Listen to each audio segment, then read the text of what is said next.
Hey guys, welcome to my channel. আমি মহারাজ। এখন আমরা কথা বলবো হচ্ছে স্বয়ং আমাদের টলিউডের boss, ultimate king of our Tollywood industry, জিদ্দাকে নিয়ে। ইয়েস, জিদ্দার বুমেরাঙের বক্স অফিস নিয়ে কথা হবে এখন। ডে 12 মানে কালকের ডেটের বক্স অফিসে কী হলো, একটা ওয়ার্কিং ডেটে এই লেভেলের বক্স অফিস আফটার প্রজাপতি আমি কোনো ছবির ক্ষেত্রে দেখিনি। আমার মনে পড়ছে প্রধান প্রজাপতি বাদ দিয়ে আমি সত্যি বলছি এবছরে আর একটা ছবি মনে করতে পারছি না যে ছবিতে ওয়ার্কিং ডেটে এই লেভেলের বক্স অফিস এসছে। This is the power of Jeddah, this is the power of content. ভাই কিচ্ছু বলার নেই, আনবিটেবল বক্স অফিস কালেকশন আসছে, আনবিটেবল। মানে তুমি ভাবো, শো ক্যান্সেল হচ্ছে, মানে আজকে বোলপুরের জায়গায় শো ক্যান্সেল হচ্ছে অথইয়ে, সেখানে বুমেরাঙের শো চলছে কালনা থেকে শুরু করে, তোমার নরেন্দ্রপুর থেকে শুরু করে, বারুইপুর থেকে শুরু করে, তারপরে ওদিকে তোমার শিলিগুড়ি থেকে শুরু করে, এদিকে বর্ধমান, মুর্শিদাবাদ মানে বহরমপুর যেখানে মোহন টকিজ সিলভার স্ক্রিন সেইখানে, ঠিক আছে, এখানে হুগলি, ঠিক আছে, বারাসাত, মেদিনীপুর, এই যে এত গোটা বাংলা, মানে তুমি যদি দেখো মাল্টিপ্লেক্স চেনে অবশ্যই অযোগ্য এগিয়ে আছে, কিন্তু এটা মানতেই হবে যে সিঙ্গেল স্ক্রিনে বাপ হচ্ছে জিদ্দা, সিঙ্গেল স্ক্রিনে মাস মহারাজা হচ্ছে জিদ্দা। এবং বিশ্বাস করবে না, থার্ড উইকের শো কোনোভাবে কমবেই না বুমেরাঙের, উল্টে বেড়ে যাবে। কারণ অনেক জায়গায় চান্দু চ্যাম্পিয়নকে সরিয়ে দেওয়া হচ্ছে, জাস্ট ছবিটা ওয়ার্কই করেনি আমাদের বাংলায়, কোনোভাবে ব্যবসায়ী করতে পারেনি ছবিটা। তো চান্দু চ্যাম্পিয়ন জাস্ট হটে যাবে। একটা সপ্তাহ এসেছিলো, ও প্রত্যেকবারই ওই হিন্দি ছবিকে এখানকার হল মালিকগুলোতে জিভ বার করে এরকম চাটতে থাকে, তাই খেলা করতে নিয়ে চলে আসে, তারপর এক সপ্তাহ বাদে চলে না যখন, সব ছুঁড়ে ফেলে দেয়, দেন তারপর আবার বাংলা ছবি লাগায়। তো একটা খুব ভালো দিক হচ্ছে অথই কিন্তু ছবিটা একদমই সেভাবে চলছে না, মানে দু একবার একটুখানি বসকে উঠছে, বাট সেরকমভাবে মারাত্মকভাবে কিছু চলছে না। বাট অপরদিকে যদি অযোগ্য বলি, অযোগ্য ভালো চলছে এবং বুমেরাং ভালো চলছে। বাংলা ছবির জন্য এই বছরটা প্রচণ্ড ভালো। দেবদা তো দেখছিলাম এটাই বলছিল, মানে একটা ইন্টারভিউতে দেখলাম দাদা বলেছে যে এই বছরটা খুব ইম্পর্টেন্ট বাংলা ছবির জন্য, প্রত্যেকটা ছবি ভালো চলছে। তো ইটসেলফ না, এটা বলতেই হবে যে বুমেরাং কিন্তু সামথিং স্পেশাল। কারণ জিদ্দা কেন স্পেশাল দেখো, 2022 সালটা কমার্শিয়াল ছবি দিয়ে জিদ্দা কাঁপিয়েছে, রাবণের মতন ছবি দিয়ে 42 সপ্তাহ একটা ছবি হলে চলেছে। আজকে তুমি চিন্তা করো 2023 সালে Chengiz highest grosser of the year হয়েছে, প্যান ইন্ডিয়াতে 2.5 কোটি টাকার বক্স অফিস কালেকশন নিয়ে এসেছে, আমাদের এখানে 6.5 কোটি টাকার ব্যবসা করেছে। তো বুঝতে পারছো this is the power of Jeddah.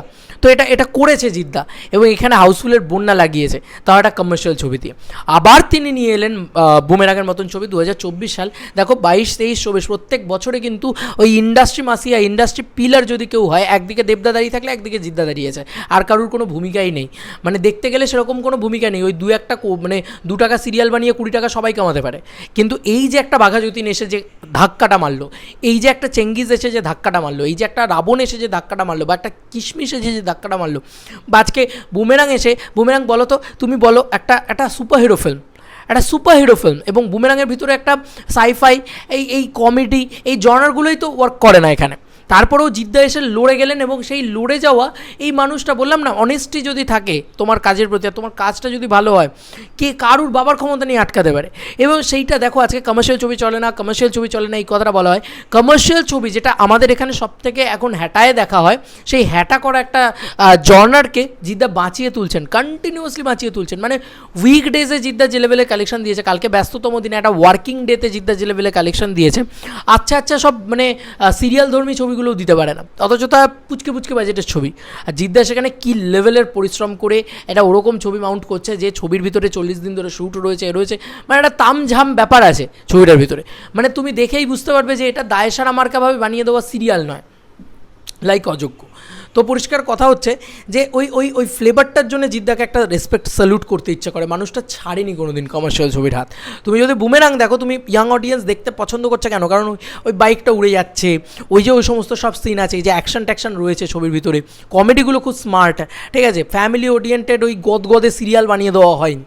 এবং রুক্মিণীদিকে ভীষণ ভালো লাগছে, ডিফারেন্ট একটা রোবট কনসেপ্ট গোটা সিনেমা জুড়ে, মাই গড। এবং সেই কনসেপ্টের ছবি মানে যবে থেকে এসেছিলো, যবে থেকে এটা অ্যানাউন্স হয়েছে, তবে থেকে বলছে লোকে চলবে না, তেরি বাতো ম্যাচ উলঝা জি আসছে, আরোই চলবে না। দেখিয়ে দিচ্ছে জিদ্দা, তাদের প্রত্যেকের মুখে ঝামা ঘষে জাস্ট জিদ্দা দেখিয়ে দিচ্ছে যে দেখ বক্স অফিস কাকে বলে, মানে উইচ ইজ অ্যামেজিং।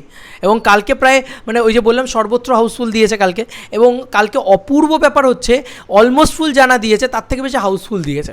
এইটা একটা অদ্ভুত ব্যাপার। দেখো ন্যাচারালি অলমোস্ট ফুল কী হয়, অলমোস্ট ফুল মানে কি, মোটামুটি 60 to 70% ভর্তি হলেই কিন্তু সেটা অলমোস্ট ফুল। হাউসফুল মানে কিন্তু একটা সিটও আর পড়ে থাকবে না, সেটা পুরো প্যাকড আপ হাউসফুল যাবে, মানে একদম গ্রে, মানে সেখানে তুমি আর খুলে আর টিকিট কাটতে পারবে না।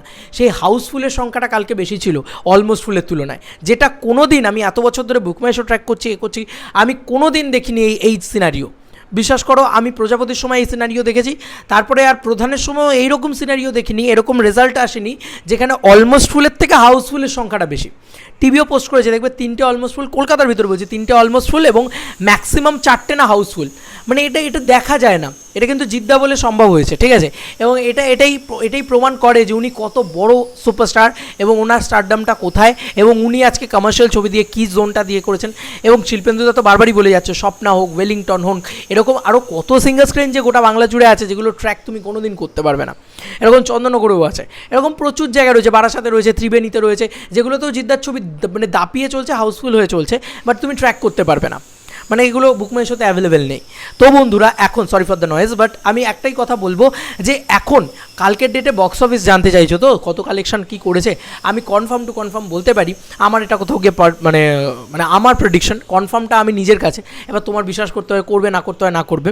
12 থেকে 15 লাখ টাকা এই ছবিটা কালকের ডেটেও বক্স অফিস কালেকশন করেছে, উইচ ইজ মানে best collection, best to best collection on second week working day.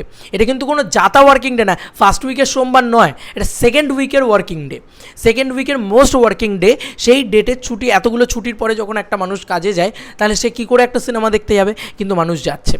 এটাই অবাক করাচ্ছে আমাকে, এবং এটাই প্রথম দেখতে পাচ্ছি আমি অনেক বছর বাদে বাংলা ইন্ডাস্ট্রি ঘুরে দাঁড়াচ্ছে, টলিউড ইন্ডাস্ট্রি ঘুরে দাঁড়াচ্ছে, তাও আবার জিদ্দার হাত ধরে।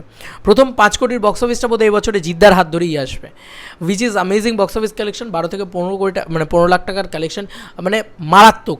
এবং আমার বিশ্বাস যে এই ছবিটা প্রায় 2.5 কোটির রেঞ্জের দিকে এগোচ্ছে। হ্যাঁ, মানে এটাই আমার মনে হয়, কারণ এত তাড়াতাড়ি সুপারহিট ঘোষণা করে দেওয়া হতো না, জিদ্দার নিজে ঘোষণা করে দিয়েছেন ছবিটাকে সুপারহিট। এবং এরপরে ওয়েট ফর ইট, আর কিছুক্ষণের অপেক্ষা, ছবিটা ব্লকবাস্টার ঘোষণা করা হবে টিমের দ্বারা, জিদ্দার নিজে ঘোষণা করবেন। আমি চাইছি এটা জিদ্দা করুক, তবে গিয়ে আসো। আর সত্যি তো জিদ্দা তো মিথ্যে কথা বলে না কখনো, সত্যিটা সত্যি বলে দেওয়া উচিত। তোমাদের আর কি মতামত এন্টায়ার ভিডিওটাকে নিয়ে জানিও কমেন্ট সেকশনে। চলো বন্ধুরা, নতুন কোনো ভিডিওতে দেখা হবে, বাই।